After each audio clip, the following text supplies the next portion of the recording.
Good evening, Facebook.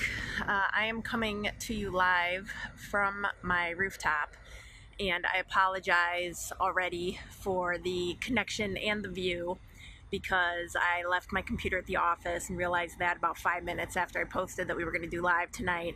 And I wanted to make sure that we stayed on schedule, so we are going live from my cell phone, which is a pain in the behind. If anyone has questions or feedback, we're obviously talking about a sensitive topic, so please feel free to send me private messages, message the office if there's something that we can help with.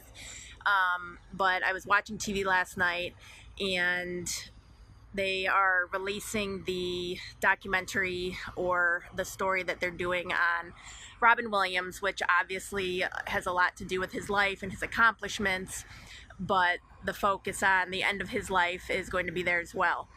With the recent rise in suicides, and I don't know any of you that are where you are on the topic, but suicide rates are up in the United States anywhere from 25 to 30% depending on your state. Very, very high in rural areas, which happen to be the western states, and they attribute a lot of that to financial reasons and the inability to access other people, and along with that goes appropriate health care. So that's what mainstream media is blaming suicide rates on. And I will tell you, this is only my personal experience, I am by no means an expert on suicide or an expert on mental health, but I am a wellness practitioner, and therefore my goal for all of my patients is mental, emotional, physical, and spiritual well-being. And along with that, falling within that realm is how people are feeling emotionally connected to one another. And if we don't see a lot of that in individuals, we end up with higher suicide rates. So it's, of course, our goal to approach this from more of a chronic condition as opposed to a decision that individuals make that, is what do people say? That it's a short-term solution to a long-term problem. And it really is, suicide really should be looked at as a chronic condition and not just a one-time thing. What I've found in practice is that our societal health is much lower than it needs to be. Now, what does that mean? If you look at some of the healthiest areas in the world, the one thing that they have in common is that they have fantastic societal health. And that means that they support one another, and I'm not just talking having great Facebook fans or a lot of following. And I apologize for my video bouncing a little bit, but obviously I talk with my hands, and having one of them holding the screen is really a challenge for me. But societal health is real life support. So that doesn't mean liking somebody's picture. It doesn't mean necessarily sharing a post. But what it does mean is actually getting out and putting some action behind your words. So taking somebody to coffee, being there if they need something, responding in someone's time of need. That's what societal health is. And if you find yourself lacking in that, go out and join an activity. Now, whether that is joining a bowling league or going to a church group or a bridge club or getting a handful of friends together for a book club, which a lot of us know that is code for a million different things. It could be women hanging out together. It could be men getting together for a beer. There doesn't even necessarily need to be a book involved. But having that support of one another and having a group that you can join, and yeah, Nicole, absolutely, advocacy is key. Get out there and do something. Have a group of people that are your support system. And that is a huge, huge key to improving your societal health, number one, but your overall health, number two. And, if you look and you read, what is it? I don't know if it's Tipping Point, but it's one of Malcolm Gladwell's books. and he discusses societal health and how important that is, and the healthiest areas in the world that have this great societal health, you'll find them supporting one another. Like if somebody has a baby, and what happens, everybody cooks and they let the mom sleep and they help to take care of the baby. Or unfortunately, if somebody passes away, you see the same thing. People are being supportive and they're cooking and they're supporting the family. You know, you see that a lot in the Jewish communities and Italian communities as well. You know, obviously I can speak firsthand from that. We celebrate everything with food, but you know, that's what we need, and that's what's really lacking. And to get, you know, somewhat personal on that societal health, and to make a full circle on my thoughts of, you know, suicide being a chronic condition, I would use my father as an example. My father had terrible societal health. He wasn't involved in activities. He did not have a good support system, at least that he realized, did not have a good number of friends that he could call on if he needed something. If he wanted to share something personal, I was the one, you know, good or bad, that he talked to. So, and now, you know, for those of you that know me well, we lost my father a few years ago, and it was not, you know, suicide that you would think of. He didn't hang himself, he didn't shoot himself, but he made very poor health choices for a very long time. And to me, I would consider that suicide as much as I would someone that makes that short-term decision to do an action and end their life in the short term, as if they were pulling a trigger. And that may be something controversial, but all of us have the choice every single day if we're going to be improving our health and making healthy choices, and whether that's how we're eating, if we are emotionally healthy, if we are engaging in relaxation activities, if we are overeating, if we are taking advantage of different substances, you know, if you're exercising. If you're making those healthy decisions or not, you are either contributing to your health and well-being on a positive note, or you are slowly committing suicide. And that's how you need to look at every decision that you make.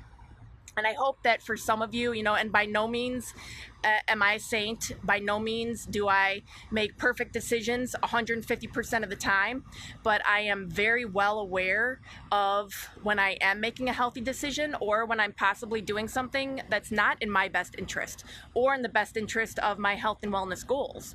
I have an 18-month-old son. I'm an older mother, and if I want to be around for him, if I want to be around to see him graduate college, you know, I mean, I'll be 60 almost when he's graduating college. If I want to see him get married, and if I want to see my grandchildren, you know, I better keep myself in gear.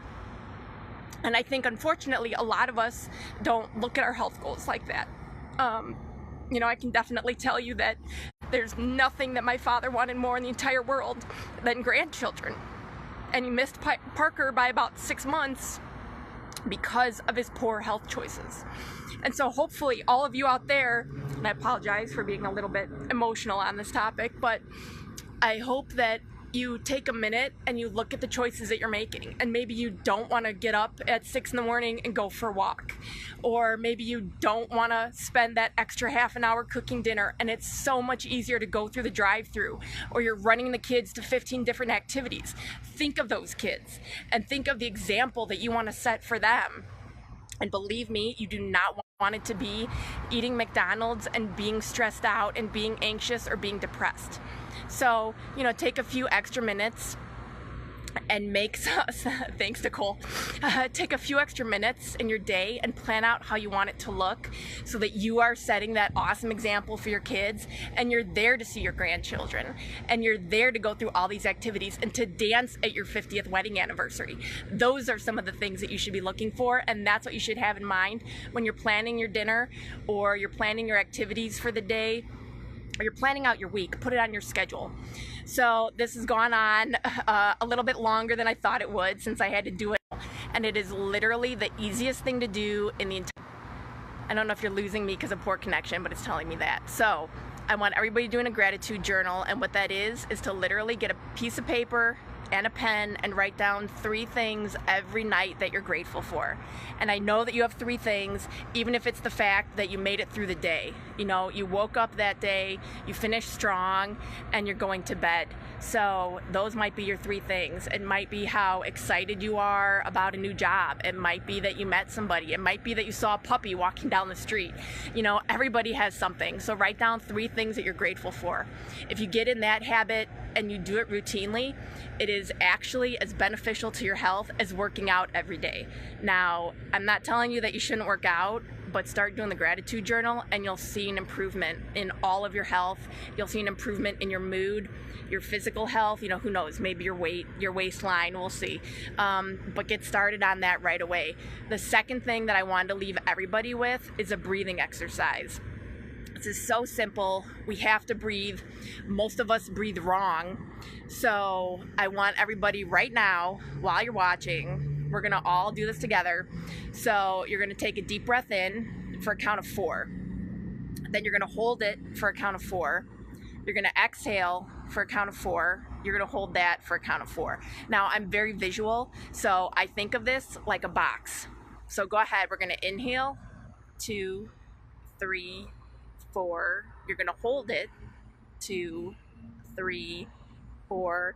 You're gonna exhale, 2, 3, 4. You're gonna hold that, 2, 3, 4.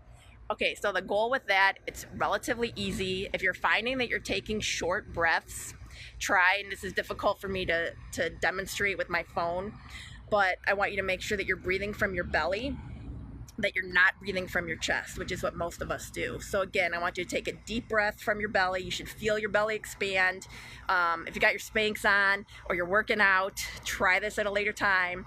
But this should be something that you can do during the day. You should run through at least 4 rounds of this on a routine basis. You can do it at work, you can do it at home, you can do it in the car. Start getting the practice. So if you're feeling anxious or you're feeling depressed or you're feeling angry, take a minute, run through your breathing, and see how you feel after. It's fantastic for your health. You'll improve how you're feeling again.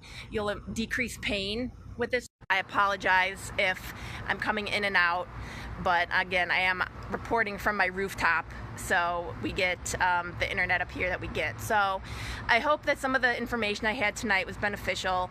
Start doing your gratitude journal, start doing your breathing exercises, and I want you to think of every choice that you make on a daily basis is either moving you closer to your goals of health, wellness, longevity, or taking you further away from those goals.